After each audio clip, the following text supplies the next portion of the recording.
Hi friends, మన Andhra Pradesh government constable results ఈరోజు release చేయాల్సింది, బట్ ఎందుకో రేపటికి పోస్ట్ పోన్ చేసింది. సో ప్రెస్ నోట్ వేయడం జరిగింది. So at the same time ఒక వారం లోపు డిఎస్సి రిజల్ట్స్ కూడా వచ్చే అవకాశం కనపడుతుంది. సో చాలామంది కానిస్టేబుల్ డిఎస్కి రెండింటికి ప్రిపేర్ అయ్యి రెండింటికి ఎగ్జామ్స్ రాసిన వాళ్ళు ఉంటారు. బట్ రెండింటికి రాసినా కూడా వీళ్ళల్లో ఒకవేళ డిఎస్సి వస్తే కన్నా కానిస్టేబుల్ వదిలేసి డిఎస్సికి ఎక్కువ మంది వెళ్తారు. సో ఈ టైంలో ఒకవేళ గవర్నమెంట్ డిఎస్సి రిజల్ట్స్ ముందుగా ప్రకటించేసి ఎవరికైతే డిఎస్సి వచ్చిన వాళ్ళ దగ్గర కానిస్టేబుల్ ఎగ్జామ్ రాసింటే వాళ్ళ దగ్గర ఎన్ఓసి తీసుకొని ఆ పోస్టులను ఈ కానిస్టేబుల్లో వాళ్ళకి కింది స్థాయి వాళ్ళకు భర్తీ చేయడం వల్ల పోస్టులు బ్యాక్లాగ్ పడుకుని ఉంటాయి. ఒక అర్ధ మార్కులు మిస్ అయిన వాళ్ళకు జాబ్ వచ్చే అవకాశం కూడా ఉంటుంది. సో ఆ విధంగా గవర్నమెంట్ ఆలోచించే కొద్దిగా బెటర్. ఎందుకంటే 5-6 ఏళ్ల నుంచి రిక్రూట్మెంట్ లేదు. సో రెండుకి చాలామంది ఏదో ఒక జాబ్ అని ప్రిపేర్ అయిన వాళ్ళు కొందరికి మ్యాక్సిమం, ఎందుకంటే డిఎస్సికి కానిస్టేబుల్కి సేమ్ సిలబస్ ఏమైంది, ఎస్జిటి చదివిన వాళ్ళకి సేమ్ సిలబస్ ఉంటుంది కాబట్టి సో రెండుకి రాసింటారు. వాళ్ళకు జాబ్ కొట్టే క్యాబిలిటీ 2 జాబ్లు వస్తాయి.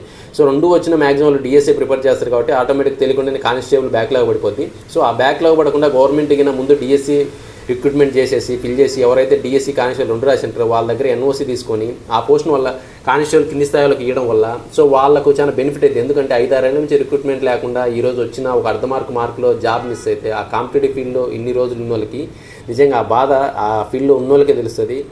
సో అలాగా ఆ పోస్ట్ వేస్ట్ కాకుండా ఉంటుంది. సో అలా ఇవ్వడం వల్ల వాళ్ళకు కొద్దిగా బెటర్గా ఉంటుంది అనమాట. సో గవర్నమెంట్ ఈ కొంచెం ఈ విషయంలో ఆలోచిస్తే కొద్దిగా బెటర్గా ఉంటుంది అని నా అభిప్రాయం.